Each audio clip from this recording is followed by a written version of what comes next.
once said, "I came very close to dying. I should have died."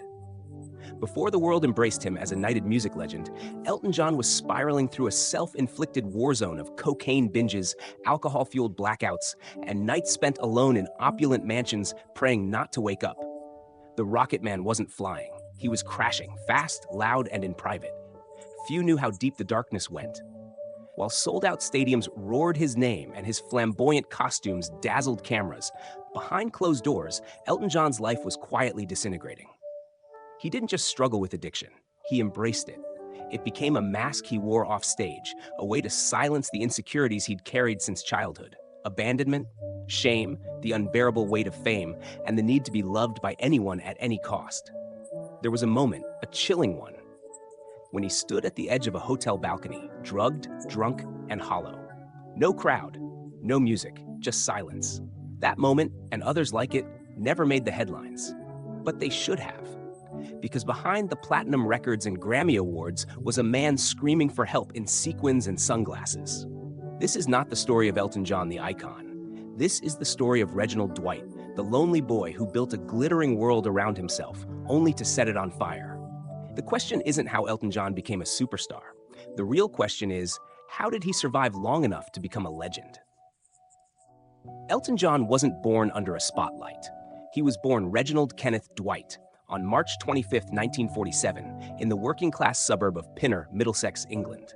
His father, a rigid Royal Air Force officer, believed emotions were weaknesses and music was a distraction.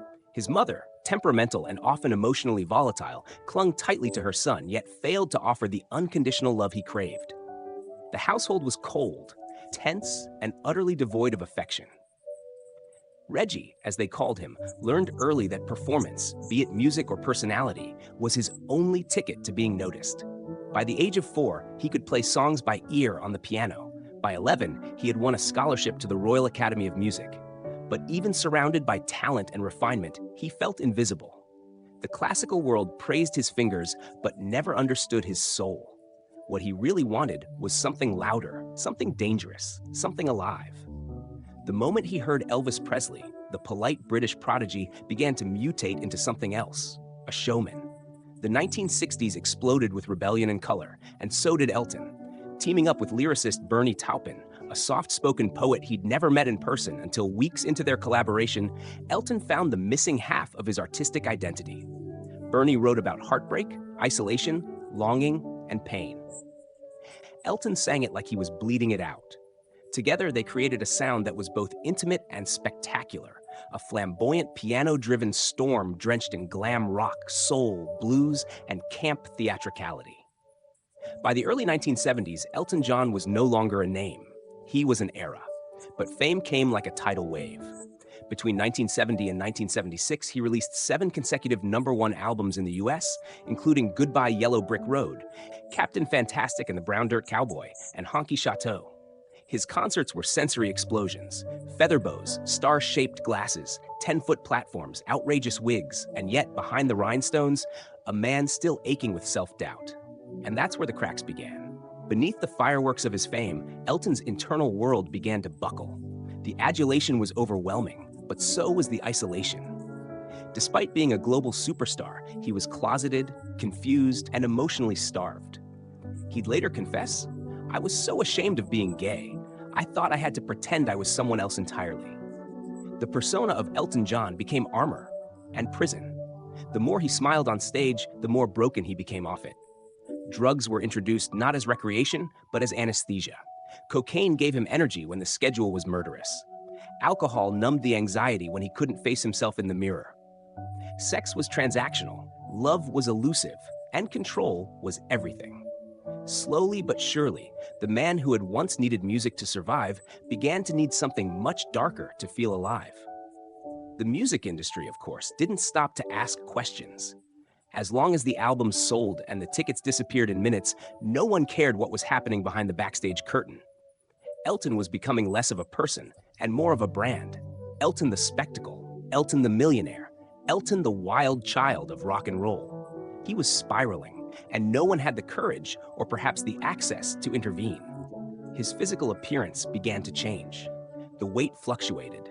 His eyes looked vacant even under the glitter. There were reports of violent mood swings, screaming fits, and hours spent locked in rooms with mountains of cocaine and cases of vodka. There were overdoses, accidental perhaps, but also possibly deliberate.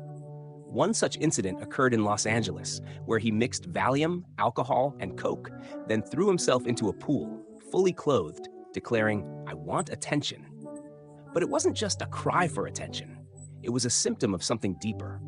A man who had lost the distinction between his stage persona and his shattered core. As Bernie Taupin continued to write about lost love and regret, Elton began living those lyrics with terrifying literalness. Songs like "Someone Saved My Life Tonight," "Daniel," and "Rocket Man" weren't just hits. They were veiled cries for help. The setting of Elton John's descent wasn't some shadowy alley or backroom club. It was in five-star hotels, penthouses, stretch limousines, and backstage VIP lounges. He had everything and was utterly empty. And yet, in the midst of that collapse, he kept playing, kept performing, kept making the world believe everything was just fine.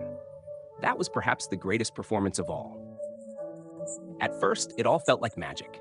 In 1970, Elton John made his American debut at the Troubadour in Los Angeles. He arrived a relative unknown and left a star. Wearing oversized glasses, a tank top, and stomping across the piano like Jerry Lee Lewis, reincarnated in glam rock, Elton stunned the crowd. Even critics were floored. Rolling Stone raved, "Rejoice! Rock and roll has a new star." It wasn't just his voice, rich, soulful, urgent, or his virtuoso piano playing. It was his presence. He wasn't just performing, he was exercising something. From that moment, his ascent was meteoric. With Bernie Taupin by his side, Elton churned out hit after hit: Your Song, Tiny Dancer, Levon, Rocket Man, Crocodile Rock, Daniel, Benny and the Jets, Saturday Night's All Right for Fighting, Goodbye Yellow Brick Road. Each song was a melodic confessional, a mix of camp and confession, pain and euphoria, and the public devoured it. By 1975, Elton was at the top of the world. He was the first artist since the Beatles to have 4 albums in the US top 10 simultaneously. He sold out Dodger Stadium, playing to over 100,000 fans across 2 nights, dressed in a sequined Dodgers uniform and glittering glasses. It was a coronation, a moment when the piano-playing kid from Pinner became a global god of pop. But even then, the cracks were showing. Fame, for Elton, wasn't a thrill. It was a pressure cooker. He once said, "I was living the life of a recluse, but in the glare of publicity." He couldn't go out without being mobbed. He couldn't eat without flashbulbs in his face. The weight of expectation, from labels, from fans, from the industry, became unbearable. And so he began to build a fortress of substances around himself. The 1980s were a blur. Cocaine became routine. So did vodka. Elton would wake up with hangovers so violent he couldn't remember the city he was in. He canceled shows, lashed out at staff, and developed an eating disorder, binging and purging in cycles that mirrored his emotional chaos. He'd lock himself in his mansion for days, refusing to see anyone, blasting music at top volume just to drown out his own thoughts. There were whispers in the press, of course. Stories about tantrums, overdoses, outrageous spending. Like buying out entire flower shops just to decorate one room, but the world laughed it off. Oh, that's just Elton being Elton. The eccentric genius, the diva, the rocket man. But he wasn't flying, he was sinking. In 1984, in a moment of confusion and emotional desperation, Elton married a German recording engineer named Renate Blauel. It was a union doomed from the start. Elton was not only deeply closeted at the time, he was also emotionally unavailable and spiraling.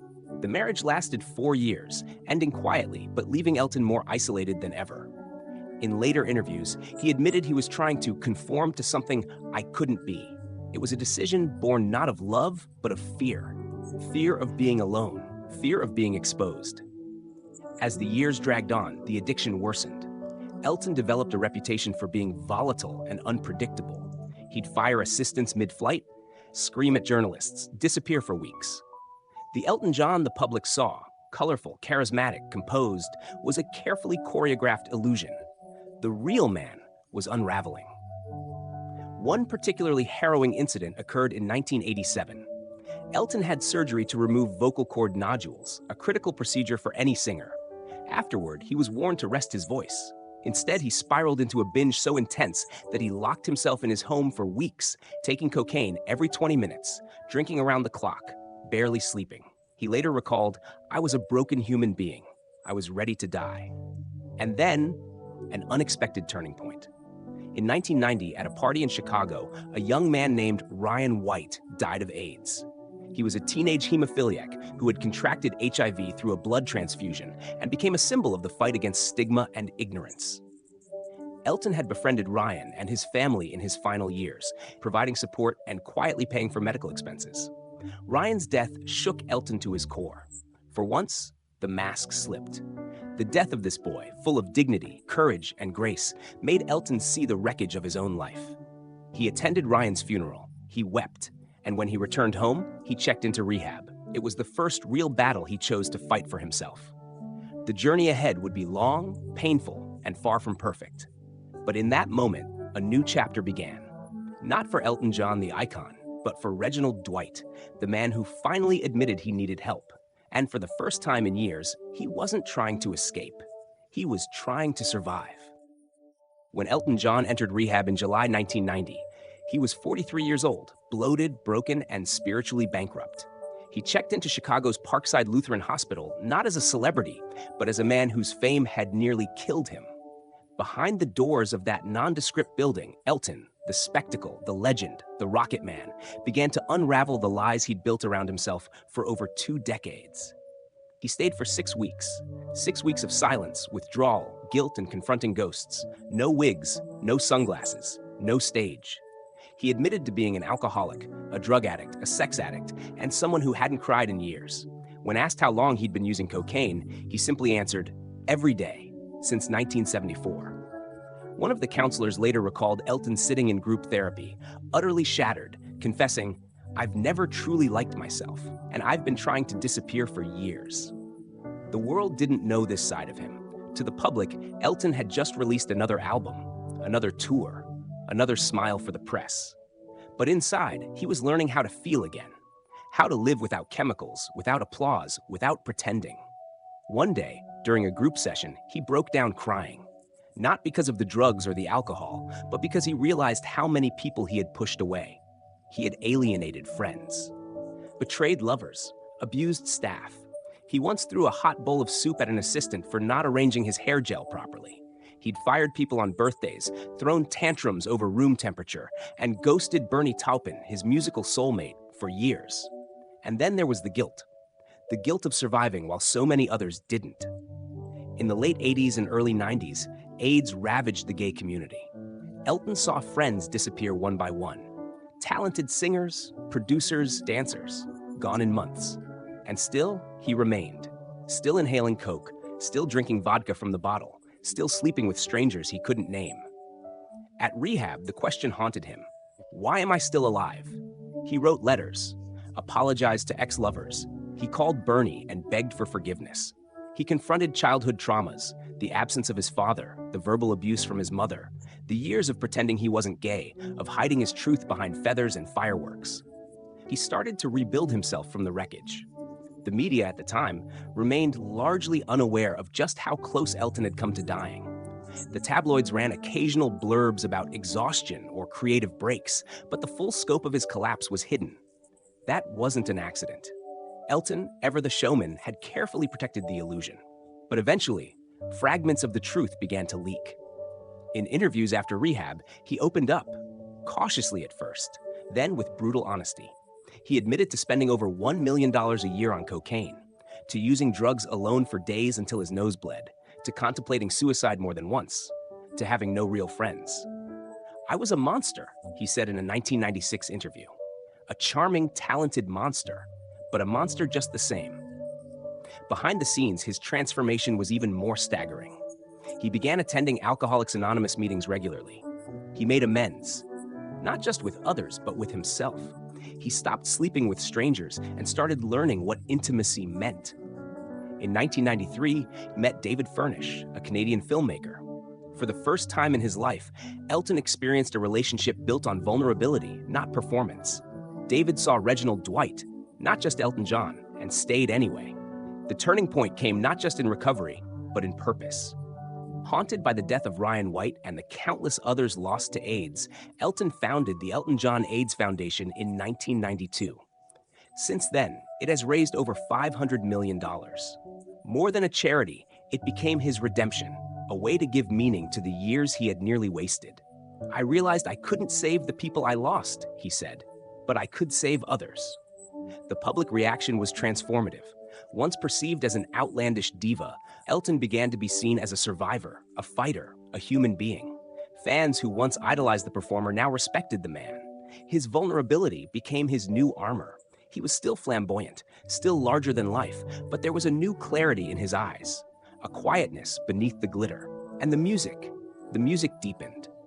In 1997, he performed a rewritten version of Candle in the Wind at Princess Diana's funeral. The pain in his voice was unmistakable. He wasn't just singing for her. He was singing for every friend he'd lost, every part of himself he'd destroyed, every soul he'd failed to say goodbye to. The performance was broadcast to over 2.5 billion people, and it broke something open. Not just in the world, in him. The once self-destructive addict had become a global ambassador for hope. But even in recovery, the battle never truly ends. Elton has admitted to relapsing emotionally, to moments of rage, of fear, of wanting to disappear again. Sobriety, for him, is not a destination. It's a fight, every day.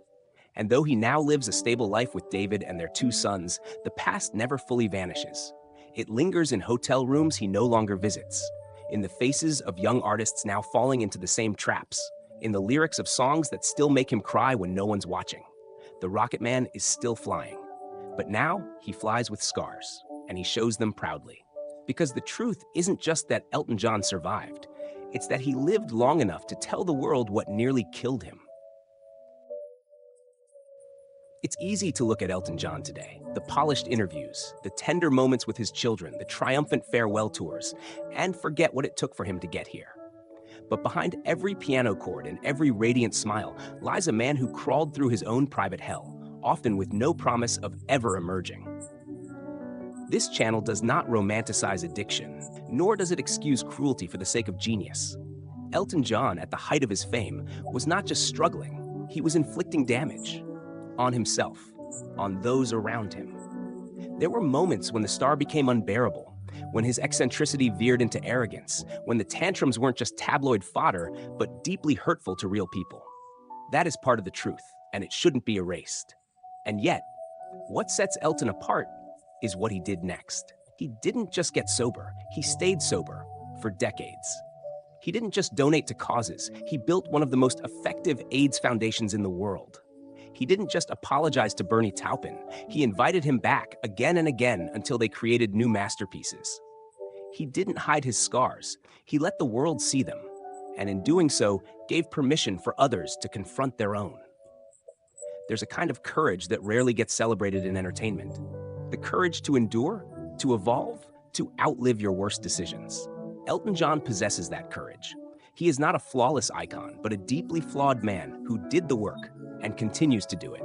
In a culture that often glorifies destruction and then mourns talent lost too soon, Elton John's survival is quietly radical. He didn't become a cautionary tale. He became a counter-narrative. This is why Legends and Secrets tells stories like his. Because real legends aren't just remembered for their brilliance on stage. They're remembered for the battles they fought when no one was watching, for the apologies they made when the applause had faded, for the second acts they earned, not through spectacle, but through soul. We believe Elton John's greatest legacy isn't just the music, though that will echo through generations. It's the vulnerability he gave us. The proof that even when a man has burned his wings, he can still learn to fly again, with humility, with honesty, and with hope. Now we ask you, what do you see when you look at Elton John? A survivor? A showman? A symbol of excess or redemption? Let us know, because sometimes the story of a legend doesn't end with a final note. It continues in how we choose to remember them. Some people explode onto the world stage and vanish just as quickly, burned out, forgotten, frozen in youth or tragedy. But Elton John stayed. He didn't just defy the odds, he rewrote them. Today, it's easy to hum Tiny Dancer on a road trip or belt Rocket Man in a quiet moment and feel only warmth, a soundtrack to someone's life. But hidden in those melodies are whispers of loneliness, cries for help, and echoes of a man who once begged the universe to let him disappear. Every note he plays today is a victory over the silence that nearly consumed him. There's something haunting in that. To watch Elton perform now, with silver hair and steady eyes, is to witness history still breathing. Not the kind of history that hangs in museums, but the kind that lives in scars, laughter, and the soft sigh of someone who has seen the bottom and chosen every day not to return to it. He's no longer the boy at the piano dreaming of escape. He's no longer the man spiraling in limousines, chasing numbness behind tinted glass. He's something else now, something rarer. A man who outlived his shadow. And when we listen, really listen, we're not just hearing a song. We're hearing resilience set to music. We're hearing a lifetime stitched together in melody and regret, in triumph and truth. Elton John's story is not just about fame. It's about survival. It's about the cost of hiding and the redemption of being seen. Some stories are never told, but now you know. And maybe next time you hear Candle in the Wind or Goodbye Yellow Brick Road, you'll remember not just the legend who played them, but the man who fought like hell to be able to.